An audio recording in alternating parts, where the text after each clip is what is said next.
નમસ્કાર દર્શક મિત્રો, વિડીયોની અંદર ખાસ બન્યો રહેવા વિનંતી, કારણ કે આજે એવી વાત કરવી છે કે જે વ્યક્તિ, કોઈ એવું વ્યક્તિ કે જે પોતાની પબ્લિસિટી વધારવા માટે, વાહવાહી લેવા માટે બીજા વ્યક્તિના ઉપર કીચડ ઉછાળે, તે વ્યક્તિ કેટલો હરામી અને નીચ માણસ કહેવાય એ તમે ને હું સારી રીતે સમજી શકીએ છીએ.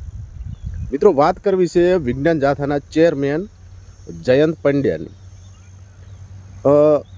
પહેલાં જયંત પંડ્યા એટલા માટે જાણીતા થયા કે ઠેર ઠેર જગ્યાએ ગુજરાતની અંદરથી ઘણી બધી જગ્યાએ નાની મોટી ખૂણા ખચકેથી કોઈ ભૂવો કોઈ લોકોને અંધશ્રદ્ધાના માર્ગે દોરતો હતો, અને જ્યારે વિજ્ઞાન જાથાના ચેરમેન જયંત પંડ્યા સુધી એ વાત પહોંચતી એટલે જયંત પંડ્યા ત્યાં આગળ દોડીને પહોંચી જતા, એટલે કે ઉડતું તીર લેવા ત્યાં પહોંચી જતા. કોઈ ભૂવો કોઈ દોરા કરે, ધાગા કરે, પબ્લિકને કહે કે આ દોરો બાંધવાથી તમારો તાવ, માથું, કળતર મટી જશે, આવી અનેક પ્રકારની કોઈ અંધશ્રદ્ધાની અંદર કોઈ ભૂવાઓ લોકોને ગેરમાર્ગે દોરી રહ્યા હતા. એવાના સમયે જયંત પંડ્યા તાબડતોડ જડબે સલાક ત્યાં પહોંચી જતા અને ભૂવાના તમામ ધતિંગ તુતારાવેડાના પર્દાફાશ કરી દેતા. ત્યારે જયંત પંડ્યા આપણને બધાને સારા લાગતા હતા કે ચલો લોકોને ગેરમાર્ગે દોરે છે, અંધશ્રદ્ધામાં ચાલતા લોકોને સાચું માર્ગદર્શન આપવાની કોશિશ કરી રહ્યા છે. ત્યારે જયંત પંડ્યા આપણને સારા લાગતા હતા. પરંતુ આ જયંત પંડ્યા ધીરે ધીરે એવા અનેક ઘણા બધા ભૂવાઓના ધતિંગવેડા, તુતારાવેડા બંધ કરાવ્યા, પોલીસ સમક્ષ સોગંદ વિધિઓ કરાવી, અને આવી રીતે ધીરે ધીરે જયંત પંડ્યા ફેમસ થયા, ગુજરાતની અંદર જાણીતા થયા કે વિજ્ઞાન જાથાના જયંત પંડ્યા છે એ લોકોને ગેરમાર્ગે કે અંધશ્રદ્ધામાંથી બહાર આવવા માટેનું માર્ગદર્શન આપતા હોય છે. પરંતુ આ જયંત પંડ્યાની કારકિર્દીની અંદર એ પોતે હવે જ્યારે ભુવાઓ ક્યાંય મળી નથી રહ્યા, ક્યાંય એવા અંધશ્રદ્ધાના ચેડાઓ ક્યાંય જોવા મળી નથી રહ્યા અમુક જગ્યાએથી, ત્યારે હવે પોતાનું પબ્લિસિટી વધારવા માટે એવા વ્યક્તિઓ ઉપર કીચડ ઉછાળવા જાય છે કે જે વ્યક્તિને ગુજરાત લગભગ 25-30 વર્ષથી સાંભળતું પણ આવે છે, એમના માર્ગદર્શનને અનુરૂપ કાર્ય પણ કરે છે. અને એમનું માર્ગદર્શન એટલે કે આપણા ગુજરાતના જાણીતા આગાહીકાર અંબાલાલ પટેલની વાત કરવી છે. અંબાલાલ પટેલ ઉપર આ જયંત પંડ્યાએ એવા આક્ષેપો કર્યા કે આ વ્યક્તિ બિલકુલ તદ્દન ખોટો છે, આ વ્યક્તિની એક પણ આગાહી સાચી હોતી નથી, આ વ્યક્તિ લોકોને, સમાજને ગેરમાર્ગે દોરવાનું કામ કરે છે, અને આ વ્યક્તિના લીધે ખેડૂતો ગેરમાર્ગે દોરાય છે. આવી અનેક આક્ષેપો સાથે, અને વધારેમાં એ પણ કહ્યું કે અંબાલાલ કાકા હવે જે બોલતા હોય છે, આ વ્યક્તિ જે બોલતો હોય છે એ સરખી રીતે સમજાતું પણ નથી. તો હવે આ જયંત પંડ્યાને આપણે કહીશું કે તમે મોટી મોટી ફોંકા ફોજદારી કરતા હતા, નાના નાના ભુવાઓ પાસે દોડીને જતા રહેતા, દબાવતા, બધું કર્યું. લોકોએ ત્યાં સુધી તમારો સપોર્ટ પણ કર્યો કે ચલો લોકોને સાચું માર્ગદર્શન આપે છે, અંધવિશ્વાસમાંથી ગેરમાર્ગે દોરાવવામાં ના પાડતા હોય છે. અને ઘણા બધા લોકો એ સમજણ પ્રમાણે સારી સમજણ પણ લીધી. તમારા માર્ગદર્શનથી લોકો અંધશ્રદ્ધામાંથી થોડાક અંશે ક્યાંક ને ક્યાંક સારું રિસ્પોન્સ મળ્યું. લોકો ઘણી બધી જગ્યાએથી ગેરમાર્ગે દોરાઈ રહ્યા હતા, એમાંથી બહાર આવ્યા. પરંતુ તમે એ કેમ ભૂલી જાઓ છો કે જે વ્યક્તિને ગુજરાતની અંદર, ગુજરાત આખું ગણી લઈએ તો પણ કોઈ ખોટું નથી. ગુજરાતના જાણીતા આગાહીકાર અંબાલાલ પટેલ, જેમની આગાહી રામબાણ જે કહી શકાય, રામબાણ કહી શકાય એવા આગાહી કરનાર અંબાલાલ કાકા વિશે તમે ટીકા ટિપ્પણી કરો તો આ ગુજરાતની પ્રજા કેવી રીતે ચલાવી લે? મિત્રો, તમે પહેલાં તો સાંભળો કે આ જયંત પંડ્યા શું કહી રહ્યા. તાજેતરમાં જૂનાગઢમાં 47 આગાહીકારો ભેગા થયા હતા અને વરસાદનો વર્તારો કર્યો કે 25મી મેથી 31 મે સુધી વાદળા એક્ટિવ થઈ જશે, પ્રી મોન્સૂન થશે. 6 જૂનથી 11 જૂન સુધી જાહેરાત કરી કે વાવણી લાયક વરસાદ, પછી બીજા તબક્કામાં આખા ગુજરાતમાં વાવણી લાયક વરસાદ સદંતર ખોટું અને બેબુનિયાદ થયું છે અને બોગસ સાબિત થયું છે. આ વર્તારા કરનારા પાસે કોઈ વિજ્ઞાનના કસોટી થઈ શકે, પૃથ્થકરણ થઈ શકે તેવા સાધનો નથી કે ઉપકરણો પણ નથી, એટલે વારંવાર ખોટા પડે છે. છેલ્લા 25 વર્ષથી ખોટા પડે છે, એક પણ સાચું પડતું નથી. એટલે આ આગાહીકારો છે પોતાના મનની સ્ફૂર્ણાના આધારે રૂમના 4 ખૂણામાં બેઠા બેઠા કરતા છે, પોતાની પ્રસિદ્ધિ માટે કરતા હોય છે, જેથી કરીને વર્તારા બંધ કરવા જોઈએ. વર્તારા બંધ થઈ જતી સમાજ કે ખેડૂતને કશું નુકસાન નથી થવાનું. અને વિજ્ઞાન છે, હવામાન શાસ્ત્રી છે અને પ્રયોગશાળા સ્થિત હોય છે, અને જે નોમાં ખોટું પડે તો પણ તેના કારણ દર્શાવવામાં આવે છે. જ્યારે આ વર્તારા કરનારો પાસે કશું જ નથી, એટલે સંપૂર્ણ ખોટા પડેલ છે, બેબુનિયાદ થયેલ છે, એને તિલાંજલિ આપવી જોઈએ અને બંધ કરવા જોઈએ તેવી જાથાની માંગ છે. જાથાએ વિરોધ પ્રદર્શિત કાર્યક્રમ પણ જાહેર કર્યો છે. આ આગાહીકારો જેટલા 47 બેઠા તેને આગાહીઓની હોળી કરવામાં આવશે અને હવે પછી તમે આ તુકા બંધ કરી દો તેવી પણ જાહેરાત કરવામાં આવશે. અંબાલાલ પટેલ વારંવાર કોઈ વાવાઝોડું આવશે, વરસાદ આવશે, વણમાયગી સલાહો આપતા હોય છે. આ વ્યક્તિ, આ શખ્સ છે, વારંવાર ખોટા પડે છે. એની ભાષા પણ ઉંમરને લાયક સમજાતી નથી અને તથ્યહીન જ વાતો કરતા હોય છે. અને અમારી પાસે ડેટા છે કે વર્ષોથી આ વ્યક્તિ ખોટો પડે છે અને વારંવાર આગાહીની તારીખો ફેરફાર કરી અને મૂકતા હોય છે. માત્ર સ્ફૂર્ણાના આધારે કરે છે એટલે ખોટા પડે છે. ને એકાદ બે સાચી પડે છે, લોકોને તે ધ્યાનમાં આવે છે. વાસ્તવિક આ વ્યક્તિ છે અને એની આગાહી છે સમાજને નુકસાન કરતા છે. જયંત પંડ્યાને મને એવું લાગે છે, આ વિડીયો સાંભળવાથી મને પણ એવું લાગી રહ્યું છે કે ક્યાંક ને ક્યાંક જયંત પંડ્યા માનસિક સંતુલન ખોઈ બેઠા હોય એવું લાગી રહ્યું છે. આની પહેલાં આપણે જોયું કે 6, 7, 8 જૂન દરમિયાન આપણે જોયું કે રાજકોટની અંદર બાગેશ્વર ધામના ધીરેન્દ્ર શાસ્ત્રી જ્યારે હનુમંત કથા કરવા માટે આવવાના હતા 3 દિવસ માટે, એની પહેલાં પણ જયંત પંડ્યાએ જોરશોર સાથે વિરોધ પ્રદર્શન કર્યું અને જણાવ્યું કે ધીરેન્દ્ર શાસ્ત્રી લોકોને ગેરમાર્ગે દોરે છે, કોઈ કથાકાર નથી, એને કોઈ કથા આવડતી નથી અને સનાતન ધર્મને વેર વિખેરવાનું કામ કરે છે. આવા અનેક આક્ષેપો ધીરેન્દ્ર શાસ્ત્રી ઉપર જયંત પંડ્યા દ્વારા લગાવવામાં આવ્યા.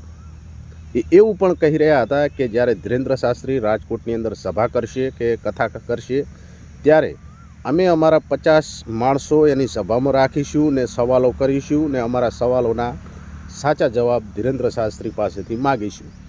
પરંતુ જયંત પંડ્યાની એવી એક પણ હિંમત બતાવો કે 3 દિવસ રોકાઈને ગયા ધીરેન્દ્ર શાસ્ત્રી, કે કોઈ સવાલ પૂછવા ગયો કે એમનો 50 માણસો ક્યાંય દેખાણા સભાની અંદર, એવું ક્યાંય આપણને જોવા મળ્યું નહીં. બાકી મોટી મોટી ફોકા ફોજદારી આ જયંત પંડ્યાએ પોતાની વાહવાહી માટે, પબ્લિસિટી માટે, મેજોરિટી માટે, ક્રેડિટ મેળવવા માટે ધીરેન્દ્ર શાસ્ત્રી ઉપર ઘણા બધા કીચડ ઉછાળ્યા.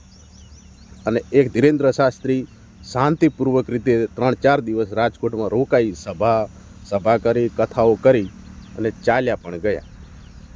આ જયંત પંડ્યાથી કશું પણ ધીરેન્દ્ર શાસ્ત્રીનું ઉખડ્યું નહીં, વાળ પણ વાંકો થયો નહીં.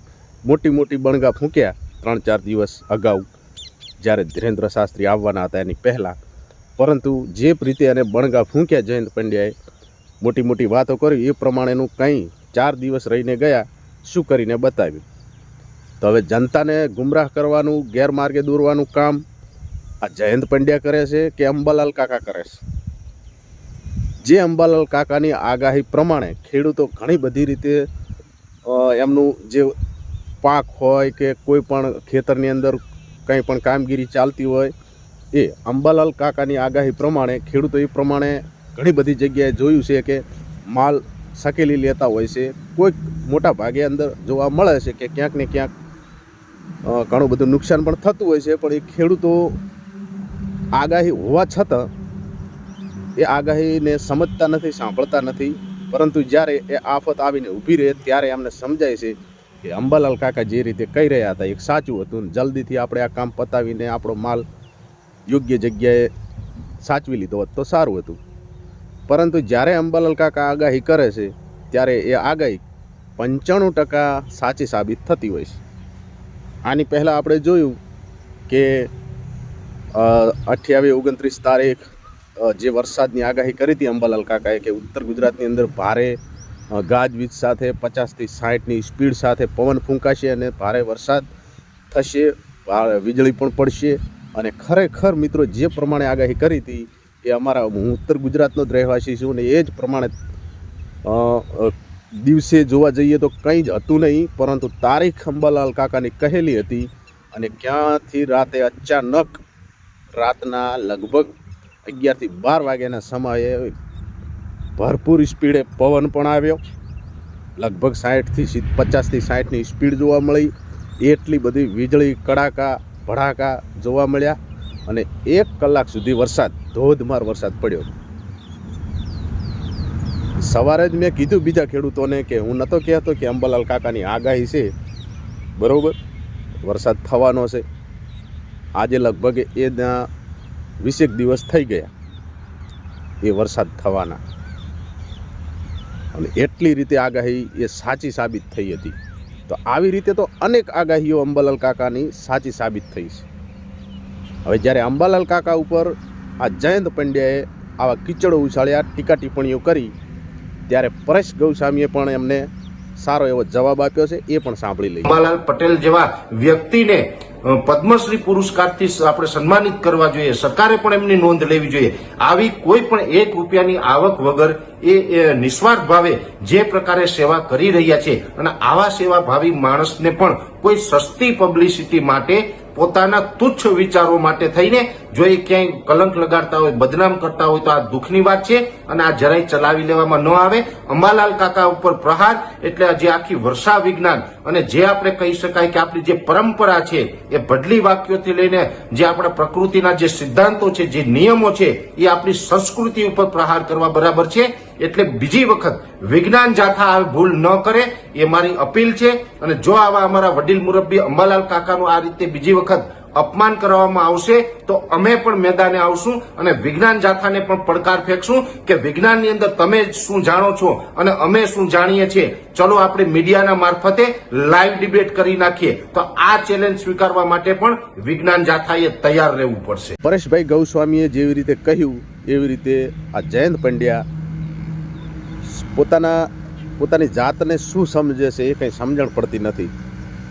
કોઈક બાજુ જોઈએ તો થોડી વાર ભુવાઓ જીવોના ઉપાડા લઈ લેવાના, કોઈક બાજુ મોટા કથાકારો, વિજ્ઞાન જે જ્ઞાની માણસો પંડિતો છે એમના ઉપાડા લઈ લેવાના. અને હવે આગાહીકારોનો વારો લીધો. કહો, અરે તમારામાં હિંમત હોય તો કરીને બતાવો આગાહી. કેમ નથી કરતા? તમારી જોડે વિજ્ઞાન છે, વિજ્ઞાન શું નથી કરી શકતું? તમારી જોડે વિજ્ઞાન છે ને એ વિજ્ઞાનની તાકાતથી તમે સાચી તારીખ આપો કે આ તારીખથી આ લઈને આ તારીખ સુધી આટલી સ્પીડમાં પવન ફૂંકાશે, આ જગ્યા ઉપર આટલો વરસાદ થશે. હા, કદાચ આ વખતે ચોમાસું મોડું પડ્યું છે, એના લીધે અત્યાર સુધીની જેટલી આગાહીઓ કરી અને આપણે ખોટી કેવી રીતે ગણાવી લઈએ? ક્યાંક ને ક્યાંક કુદરતીની સિસ્ટમ છે, કુદરતી એ આવનારી વરસાદ હોય કે વીજળી હોય, કડાકા હોય, વાવાઝોડું હોય, કંઈ પણ હોય, કુદરતીના આધારે છે. અને શાસ્ત્રીઓનું કામ છે કે ગણતરી કરીને યોગ્ય દિવસો, એમાં કદાચ 1-2 દિવસ હારફેર થઈ શકતા હોય. અંબાલાલ કાકા ગરમીની આગાહી કરે તો ગરમી પણ પડી છે, ઠંડીની આગાહી કરી હોય તો ઠંડી પણ એટલી પડી છે. એટલે કેવી રીતે તમે આ કહી શકો કે અંબાલાલ કાકા ખોટા છે? અને બીજી વાત કે તમે એમ કહો છો કે અંબાલાલ કાકાનું હવે બોલે છે સમજાતું નથી, તો એ ઉંમર પ્રમાણે દરેક વ્યક્તિઓની હાલત એવી જોવા મળતી હોય છે. અત્યાર સુધી તો સમજાતું હતું ને. આજ સુધી આજથી લગભગ મારી સમજણ મુજબ 20 થી 25 વર્ષથી હું પણ અંબાલાલ કાકાની આગાહી સાંભળું છું, અને મેં ચોકસાઈપૂર્વક સાંભળેલી છે અને સચોટ રીતે સાંભળેલી છે. અને 95% એ આગાહીઓ સાચી સાબિત પણ થઈ ચૂકી છે. બરાબર. તો જયંત પંડ્યાને હું કહેવા માગું કે તમે પણ દૂધે ધોયેલા નથી. 1992ની અંદર તમે શું કરેલું છે એ જરાક ભૂતકાળમાં જઈને વિચાર કરજો. ગરીબ બાળકોના શિક્ષણ, શિષ્યવૃત્તિ જે કૌભાંડ કર્યું હતું 1992ના રાજકોટની અંદર મહાનગરપાલિકાના 10મા નંબરની સરકારી શાળાની અંદર ગરીબ બાળકોને જે શિષ્યવૃત્તિ આપવામાં આવતી હોય એ રૂપિયા તમે ખાઈ ગયા હતા કે નહીં, તમારા ઉપર કેસ થયો. એના પછી 2015માં પણ તમારા જ લીધે રાજકોટ પડધરીની અંદર એક પૂજારીએ તમારા ત્રાસથી અગ્નિ સ્નાન કરી લીધું હતું અને એના પાછળ તમારા ઉપર 306ની કલમ પણ લાગી અને તમારા ઉપર ગુનો દાખલ થયો હતો, FIR પણ થઈ હતી.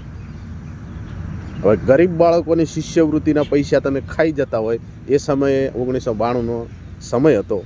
એ સમયે તમે શાળાના આચાર્ય તરીકે ફરજ બજાવતા હતા અને એક આચાર્ય થઈ અને ગરીબ બાળકોના શિક્ષણની શિષ્યવૃત્તિના પૈસા હડપી જતા હોય તો એનાથી ભૂંડો માણસ કોણ હોઈ શકે?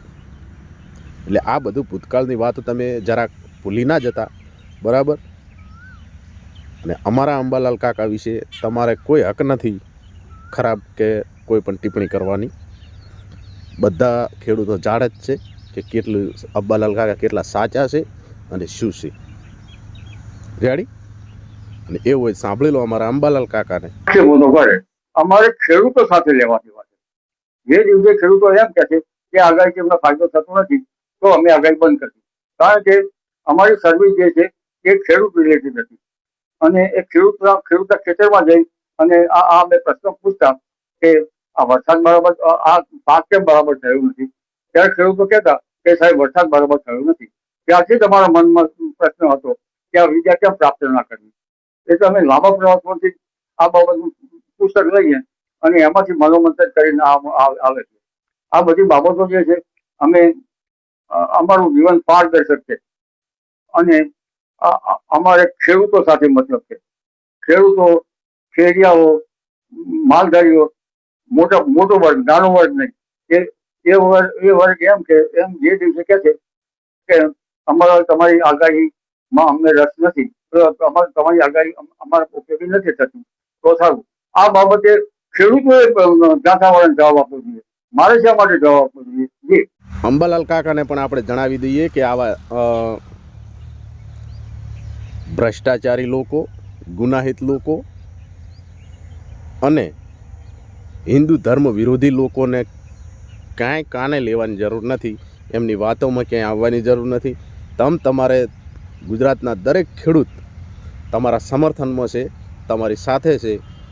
આગાહી ચાલુ જ રાખજો. તમારી આગાહીના લીધે ઘણા બધા ખેડૂતોને મોટું નુકસાન બચી જતું હોય છે અને ઘણા બધા ખેડૂતો સાવચેતી પણ રાખતા હોય છે. એટલે ખાસ વિનંતી કે અંબાલાલ કાકા તમે તમારું કામ ચાલુ રાખવા વિનંતી.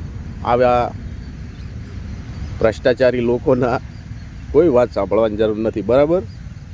તો ખેડૂત મિત્રોને વિનંતી કે બને એટલો વિડીયો શેર કરવાનો, ચેનલને સબસ્ક્રાઈબ કરી લાઇક કોમેન્ટ કરવાની જરૂર છે એટલે કરજો. શું કહેવા માગો છો જયંત પંડ્યા વિશે એ પણ કોમેન્ટમાં જરૂરથી જણાવજો.